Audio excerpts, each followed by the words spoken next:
বিসমিল্লাহির রহমানির রহিম। আমি হাকিম মোহাম্মদ কামাল হোসেন পাটোয়ারি বলছি। আজকে আলোচনা করব কাঁচা পেঁপে নিয়ে।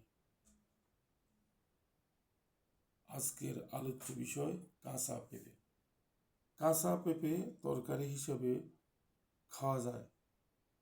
কাঁচা পেঁপে তরকারি হিসেবে প্রসিদ্ধ এবং কাঁচা পেঁপে রোগীর পথ্য হিসেবে ব্যবহার হয়। ইহা কনস্টিপেশনের জন্য অত্যন্ত উপকার। বমি বমি ভাব হলে কাঁচা পেঁপে খেলে বমি বমি ভাব দূর হয়। কাঁচা পেঁপে মাংসপেশি বাড়ায়।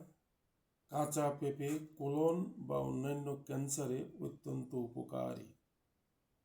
কাঁচা পেঁপে মাংস দিয়ে তরকারি পাক করা যায়। গরুর মাংস, মুরগির মাংস দিয়ে তরকারি খুব সুন্দর হয়। সবজি হিসেবে কাঁচা পেঁপের ব্যবহার হয়। কাঁচা পেঁপে সর্বত্রই পাওয়া যায়। ইহা সহজলভ্য। আমাদের প্রত্যেকেরই কাঁচা পেঁপে খাওয়া উচিত। কাঁচা পেঁপে খেলে রোগীর অনেক দিক থেকে উপকার হয়। কাঁচা পেঁপে খুব ভালো হজম হয় এবং গ্যাস্ট্রিকের জন্য এ অত্যন্ত উপকার। কাঁচা পেঁপেকে বিভিন্নভাবে খাওয়া হয়। কাঁচা পেঁপের অনেক গুণ আছে।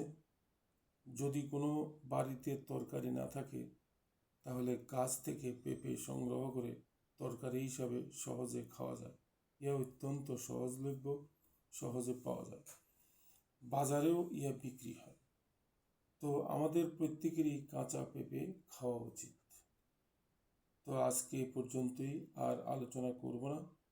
তবে আপনারা প্রত্যেকেই ইউনানি এবং আয়ুর্বেদিক চিকিৎসা গ্রহণ করুন। সুস্থ থাকুন, ভালো থাকুন।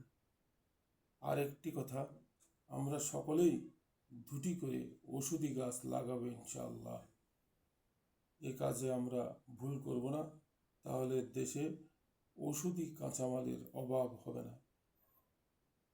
তো ঠিক আছে বন্ধুরা, যদি আপনাদের এতটুকু উপকার হয় বা একটু ভালো লাগে তাহলে লাইক, কমেন্ট এবং শেয়ার করবেন।